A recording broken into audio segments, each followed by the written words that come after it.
Welcome back to your own YouTube channel একাগ্রতা classes. তোমরা যারা সেমিস্টার 2 এর স্টুডেন্ট আছো, তোমাদের আইডিসি ইকোনমিক্সের কমপ্লিট সাজেশনস একটা আমি দিয়ে দিয়েছি, সেটা তোমরা উপরের আই বাটনে ক্লিক করলে পেয়ে যাবে। এছাড়াও তোমাদের অনেকে আছো যারা কিনা বিএ বিএসসি স্টুডেন্ট আছো, যাদের বা বিকমেরও অনেক স্টুডেন্ট আছো যাদের কিনা 11-12-এ মানে কমার্সে ইকোনমিক্স ছিল না। তো তাদের জন্য শুধু পড়লে তো হবে না, ইকোনমিক্স জিনিসটা শুধু পড়লে হবে না, সেটাকে বুঝতেও হবে, ঠিক আছে? তো বুঝলে তবেই তোমরা সেটা সহজ সাবজেক্ট মনে হবে, অত্যন্ত সহজ সাবজেক্ট, ঠিক আছে? মানে বেসিক আমাদের রেগুলার ডে টু ডে আমরা যে সমস্ত জিনিস দেখে থাকি সেই সমস্ত এক্সাম্পল দিলে তোমরা অতি সহজে বুঝতে পারবে। তো দেখো, তোমাদের আইডিসি ইকোনমিক্স এক্সামে তোমাদের যে প্রশ্নটা সব থেকে আগে তোমরা দেখতে পাবে পেপারে, মানে দেখতে পাবেই, সেটা দেখে নাও। সব থেকে প্রথমে তোমাদের 2 মার্কসের একটা প্রশ্ন আসবে। সেই প্রশ্নটা তোমাদের দেওয়া হবে, বলা হবে যে চাহিদার নিয়মটি লেখো বা চাহিদার সূত্রটি লেখো, ঠিক আছে? তো চাহিদার সূত্র শুধু গড়গড় করে থিওরির মতো মুখস্থ করে গেলে হবে না। দেখো, চাহিদা বেসিক্যালি কি? চাহিদা বলতে, চাহিদা হলো একটি, মানে চাহিদা হচ্ছে এমন একটি বিষয় যেটা কিনা একটা কোনো মানুষ নির্দিষ্ট দামে নির্দিষ্ট সময়, ঠিক আছে, সেই একটা নির্দিষ্ট অর্থে অর্থাৎ নির্দিষ্ট টাকায় কেনার ইচ্ছা প্রকাশ করে, সেটাকে চাহিদা বলে। যেমন সাপোজ একটা তোমার 100 টাকা দিয়ে কিছু একটা পছন্দ হয়েছে, ঠিক আছে? 100 টাকার কোনো একটা ধরো ঘড়ি পছন্দ হয়েছে। তো সেই ঘড়িটা তুমি তোমার ধরো বাজেট 100 টাকা নয়, তুমি 80 টাকা পর্যন্ত হলে দিতে পারবে, তাহলে তোমার চাহিদা কোনটা হবে? ওই 80 টাকা দিয়ে, যদি সেটা 80 টাকাই হয় তবেই তুমি নিতে পারবে, না হলে নিতে পারবে না। এই জিনিসটা হচ্ছে চাহিদা। এবারে চাহিদার সূত্র বেশ কিছু জিনিসের উপর ডিপেন্ড করে, সেগুলো কি কি? এবার চাহিদা যদি কাকে বলে ওই থিওরি আকারে এটা তো বুঝে নিলে। লেখার সময় তোমরা কি লিখবে? চাহিদা হলো একটি নির্দিষ্ট পণ্য বা সেবা কেনার জন্য মানুষের ইচ্ছা এবং সেই পণ্য বা সেবা কেনার সামর্থ্য, অর্থাৎ তোমার বাজেট। যখন মানুষ একটি পণ্য বা সেবার জন্য অর্থ ব্যয় করতে চায় এবং করতে পারে, অর্থাৎ সে চাচ্ছে কেনার জন্য, কিন্তু সাপোজ সেটার 100 টাকা দাম, তোমার বাজেট হচ্ছে 80 টাকা, তুমি পারছো না, যখন সেটা 80 টাকা হবে তুমি কিনতে পারবে, তখন সেই পণ্যের বা সেবার চাহিদা থাকে। এবার দেখো চাহিদার সূত্রটি কি? চাহিদার সূত্র বলতে বোঝায় সেই বিভিন্ন উপাদানগুলো যে যা একটি পণ্য বা সেবার চাহিদাকে প্রভাবিত করে।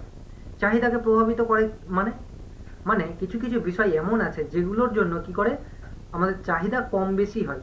যেমন কি? মূল্য। মূল্য অর্থাৎ প্রাইস। কোনো কিছু দেখেছো, সাপোজ কিছু বছর আগে যেমন আমরা ডেলি বেসিসে পেঁয়াজ কিনি, ঠিক আছে? কিছু বছর আগে পেঁয়াজের দাম মানে এককালীন অনেকটা ইনক্রিজ করে গিয়েছিল, ঠিক আছে? সাপোজ 200 এরকম কিছু কাছাকাছি চলে গিয়েছিল। তো 20 থেকে 40 টাকার জিনিস যখন 200 টাকা হয়ে যাবে, যে মানুষ 20 টাকায় 1 কেজি কিনতো, ঠিক আছে, সে তখন কি করবে? 200 টাকা যখন কেজি হয়ে যাবে, সে তো আর 1 কেজি নিশ্চয়ই কিনবে না, তার থেকে কম কিনবে। আবার সাপোজ তোমার একটা প্রাইস ছিল 100 টাকা কোনো একটি জিনিসের, যখন সেটার দাম কমে যাবে, ঠিক আছে, আমার সেটা 1 কেজি দরকার হলেও আমি সেটাকে 2 কেজি নিয়ে রাখবো, কেননা আমার একটা সন্দেহ থাকবে যে প্রাইসটা আবার বেড়ে যাবে, বা এখন দাম কম আছে এখন নিয়ে নেবো। এর সব থেকে বড় একটা এক্সাম্পল কি? এই যেমন কিছুদিন পরেই তোমরা বিগ বিলিয়ন ডে সেল পাবে বিভিন্ন ই কমার্স প্ল্যাটফর্মে, ঠিক আছে? এখানে এই যে সেল দেওয়া হয়, এতে বিভিন্ন ইলেকট্রনিক্স আরও অন্যান্য জিনিস কি হয়, কম দামে পাওয়া যায়। অনেকেই কি করে, সারা বছর অপেক্ষা করে, কেননা সেই সময় প্রাইস হাই থাকে, এবং এই যে সেলগুলো আসে তখন কি হয়, প্রাইসগুলো অনেকটা ডিক্রিজ করে যায় এককালীন। তো সেগুলো সেই অফারগুলো ক্লেম করার জন্য মানুষ কি করে, অপেক্ষা করে। তো এটা হচ্ছে, তাহলে দেখলে কিরকম প্রাইস একটা চাহিদাকে কম বেশি করে দিতে পারে। এবার হচ্ছে ইনকাম বা আয়।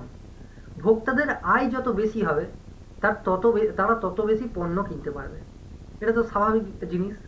যার ইনকাম যত হবে সে তত জিনিস কিনবে। তত জিনিস কি? যেমন ধরো কেউ একজন, কারোর ধরো স্যালারি হচ্ছে 10,000 টাকা, মাসে সে 10,000 টাকা ইনকাম করছে। তার যে কস্ট অফ লিভিং হবে বা লিভিং স্ট্যান্ডার্ড হবে, যে 1,00,000 টাকা মাসে ইনকাম করছে তার সঙ্গে নিশ্চয়ই সেম হবে না, দুটো অনেক তফাৎ হবে, ঠিক আছে? যেমন তার যার বেশি ইনকাম হবে সে কি হবে, সে ইনফেরিয়ার কোয়ালিটি গুডস যেগুলো সেগুলো অ্যাভয়েড করে চলবে, বিভিন্ন প্রিমিয়াম জিনিস ইউজ করবে, ঠিক আছে। তারপর দেখো স্বাদ ও পছন্দ। এবারে ভোক্তাদের ব্যক্তিগত স্বাদ ও পছন্দ চাহিদার উপর প্রভাব ফেলে। স্বাদ বলতে কি বোঝায়, যেমন ধরো মার্কেটে কি বলে দু ধরনের শার্ট পাওয়া যাচ্ছে, ঠিক আছে, একটা ব্ল্যাক অ্যান্ড একটা হোয়াইট, ঠিক আছে। দেখা গেল ব্ল্যাকটা খুব ট্রেন্ডিংয়ে চলছে, তাহলে এবারে হোয়াইটটা, যার এবারে ব্ল্যাক পছন্দ নয়, সে কি ব্ল্যাক কিনবে? কিনলেও কি করবে, হয়তো বাধ্য হয়ে একটা কিনলো, সে হোয়াইটটাই বেশি প্রেফারেন্স দেবে, কারণ তার স্বাদ এবং পছন্দ আলাদা। তাহলে ব্যক্তিভেদে কি হয়, ভোক্তাদের স্বাদ ও পছন্দ আলাদা আলাদা হয়। এই যে এখানে ভোক্তা শব্দ আছে, ভোক্তা অর্থাৎ কাস্টমার বা কনজিউমার, ঠিক আছে। এবার সম্পর্কিত পণ্যের মূল্য। সম্পর্কিত পণ্য বলতে এখানে স্পেশালি দুটো সম্পর্কিত পণ্যের মধ্যে দুটো জিনিস আছে। একটা হচ্ছে কমপ্লিমেন্টারি গুডস বা পরিপূরক দ্রব্য, আরেকটা হচ্ছে তোমাদের পরিবর্তন দ্রব্য। পরিবর্তন দ্রব্য মানে হচ্ছে সাবস্টিটিউট গুডস। এবারে একটা উদাহরণ দিলে তবে বুঝতে পারবে। দেখো, কমপ্লিমেন্টারি গুডস হচ্ছে সেই গুডসগুলো যেগুলো হচ্ছে দুটো একসঙ্গে আমরা কনজিউম করি বা দুটোকে মিশিয়ে আমরা কনজিউম করি। যেমন সাপোজ যদি কোনো একটা মোটর গাড়ি কেনো বা বাইক কেনো, সেটা কি হবে, সেটা পেট্রোলের উপর ডিপেন্ড করবে, তাই না? তো যখন পেট্রোলের দাম বাড়বে তখন কি হবে, পেট্রোলের যত দাম বাড়বে তত কি হবে, ওই পেট্রোল চালিত বাইকের মানে চাহিদা কমবে, ঠিক আছে। তোমরা দেখেছো পেট্রোলের দাম বৃদ্ধি পাওয়ায় মানুষ অনেক জিনিস অর্থাৎ ইভি সেক্টরে চলে যাচ্ছে, মানে যেগুলো তোমরা ব্যাটারির গাড়ি বলো, সেই সমস্ত গাড়িগুলো মানুষ বেশি কিনছে, ঠিক আছে, কেননা পেট্রোলের দিনকে দিন যে দাম বেড়ে যাচ্ছে সেই কারণে। তো এই দুটো হচ্ছে একসঙ্গে মানে ইউজ করা হয়, এটা হচ্ছে কমপ্লিমেন্টারি গুডস। আরেকটা হচ্ছে সাবস্টিটিউট গুডস।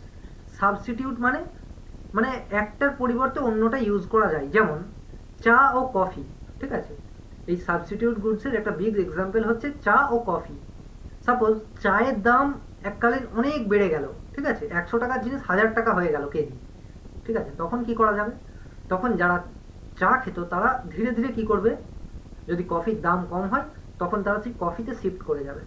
তাহলে এতে কি হবে, চায়ের চাহিদাটা কমে যাবে এবং কফির চাহিদা কি হবে, ইনক্রিজ হবে।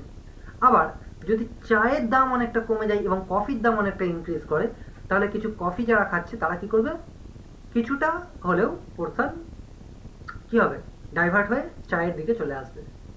আশা করি বোঝা গেছে। এবার হচ্ছে ভবিষ্যতের প্রত্যাশা। ভবিষ্যতের প্রত্যাশা বলতে কি বোঝো, সাপোজ একটা খবর ধরো শোনা গেল যে আলুর দাম সামনের মাস বা আগামীকাল থেকে 20 টাকার জায়গায় 200 টাকা কেজি হয়ে যাবে, বোঝা গেল। সাপোজ একটা কোনো নিউজ চ্যানেল বা যে কোনো ভাবে একটা জানা গেল যে আজকে যে আলুটা 20 টাকা দামে পাওয়া যাচ্ছে সেটা কালকে 200 টাকা কেজি হয়ে যাবে।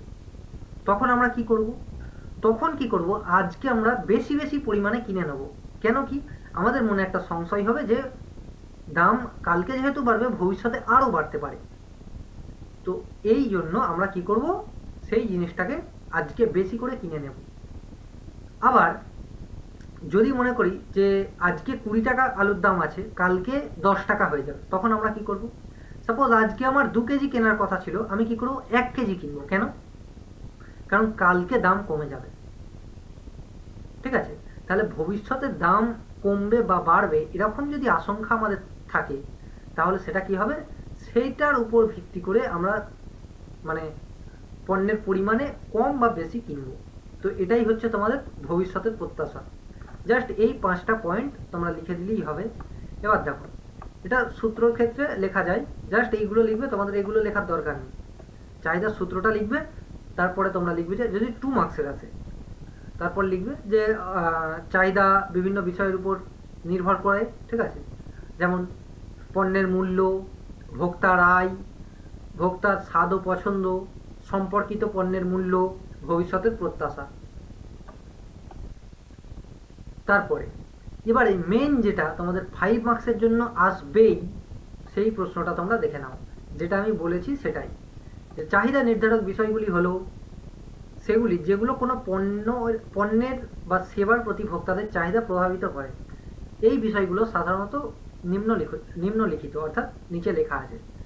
এখানে পণ্য বলতে প্রোডাক্ট এবং সেবা বলতে হচ্ছে সার্ভিস, ঠিক আছে? তাহলে প্রোডাক্ট অ্যান্ড সার্ভিস। দেখো দামের ক্ষেত্রে আমি বলে দিয়েছি যে দামের কম বেশির জন্য চাহিদা কম বেশি হয়। ভোক্তার আয়, পণ্যের বিকল্প অর্থাৎ সম্পর্কিত পণ্যের দাম। এই পণ্যের বিকল্প বলতে এটা হচ্ছে সাবস্টিটিউট গুডস। রুচি ও পছন্দ, ভবিষ্যতের প্রত্যাশা, সরকারি নীতি। সরকারি নীতি বলতে সরকারি নীতি বিভিন্ন জিনিসে মানে ট্যাক্স অনেক কিছুতে যদি বাড়িয়ে দেয় তাহলে কি হয়, সেই পণ্যের দাম বেশি হয়ে যায়, ঠিক আছে? কিছুতে 12% জিএসটি, কিছুতে 28%, কোনো কিছু গুডস আছে 18%, আবার কিছু কিছু জিনিস আছে যেগুলোই সরকার সাবসিডি দেয়। সাবসিডি বলতে বোঝো? আচ্ছা, যারা সাবসিডি বলতে জানো না, দেখো কিছু কিছু জিনিস আছে যেমন সরকার চায় যে যেগুলো আমরা বেশি বেশি ইউজ করি বা বাইরের দেশে এক্সপোর্ট করি, ঠিক আছে?